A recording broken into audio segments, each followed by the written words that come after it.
Magandang umaga mga kabruha. Bagong umaga, bagong buhay, bagong muta. Yes, promises. Gumura nga pala kami ng mga bruhagang ko dito sa kantin dahil nga may racket kami for today. Kasama ko nga din pala si nanay ni Goldilocks at para nga din pala may pangbayad kami sa mga linding namin. Sila nga pala ang mga linding hunters. Yes, promises. Mate number 1 aka Gabay Alay ng Buhay. Number 2, Pag-asa ng Bayan. At number 3, Iaasa sa asa. O diba, ang sisipag nila. Siyempre, masipag nga sila dahil nga may paglalaanan sila ng kanilang kasipagan katulad ko, diba? Kasama ko nga din pala ang mga batang laway, GL, Joshua, at si Nathan na parang daga. O, yan, parang daga. At yung batang angdod, si Rod. At kasama ko din si Uncle Lampong na nga lampong din ang balbas, o diba? At kasama ko nga din pala yung pamangkin kong si Man Loloko at ang kanyang lolokohin na si Kiray. Charot! Ala, tagbato na tayo ni Antina ay tala kabubutong. At syempre, ito na nga, malapit na nga din kaming matapos. O diba, ang sisipag nila, may kasabihan nga na mas mainam na nga umutang ka sa linding. Kasi wala kang maririnig. Hindi tulad ng uutang ka sa kamag-anak mo, madami ka pang dakdak na maririnig, hindi ba? Sino ba yung nakaka-relate dyan? Kaway-kaway naman! At kasama ko nga din pala si nanay ni Goldilocks. O, napakasipag din, o, diba? Siya nga pala yung manager dito, o. Siya nga pala ang manager, yung nanay ni Goldilocks.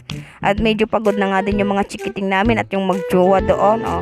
Hindi nga mapigilan ang mga kasipagan ng mga kabruhagang ko, o, diba? O. At sobrang linis nga ang ginawang paglilinis nila sa kantin. O, yung mga gustong magpalinis dyan, abay, contact us. Just contact us. 0944-444-45442. Charot. O, diba? Napakalinis na. O, diba? Ala, may nuno sa punso. May nuno sa punso. Charot. Ala, nuno talaga. Charot. Nano pala, nano. O, ayan na nga. O, diba? Napakalinis na. Hindi tulad kanina na super kalat. Ito kasing kantin namin masyadong matagal nang hindi na-operate. Pero, hindi namin agad-agad may operate kasi sira na sa loob. Kailangan pa namin ipaayos. So, ayan, naghihintay pa kami ng approval kung kailan pwedeng i-operate. Pagkatapos nga ay umuwi na nga din kami. At bilib nga ako dito sa aking pinsan. Abay, may kahoy pa siyang nakuha dito sa kanyang paglilinis. Abay, nakakaawa naman tong aking pinsan. Nabagtit san.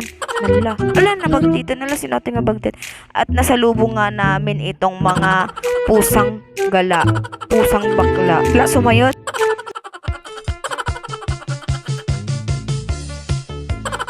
Sumayot dahil nga magang-maga ang kamay ng tatay ko. Bay, pinagluto ko siya ng gamot sa rayuma. Yes, promises, nagluto na nga kami ng auntie nyo bruha. At ang luto nga namin na gamot sa kanyang rayuma is ang pinaka-paborito ng lahat.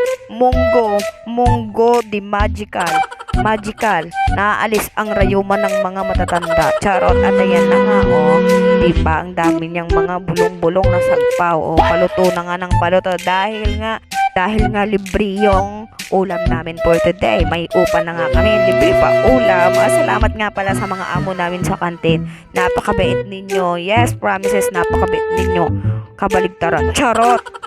Ayan na nga, luto na nga at kumain na nga kami, diba, ang sarap ng kain ng nanay at tatay ko. Sis, promises, diba, sabi ko na nga sa inyo, paborito niya yung munggo. Kasi magic nga daw yan. Pag nag-uulam nga siya ng munggo, naaalis ang kanyang rayuma. Tignan mo, diba, ganun din ang nanay ko. Diba? Sabi ko sa inyo, paborito niya. Diba, pag ganun. Ayan na nga yung kanyang kamay. Dahil nga sa munggo, naging ganyan na. Ala, nasumbraan na tayo lakay.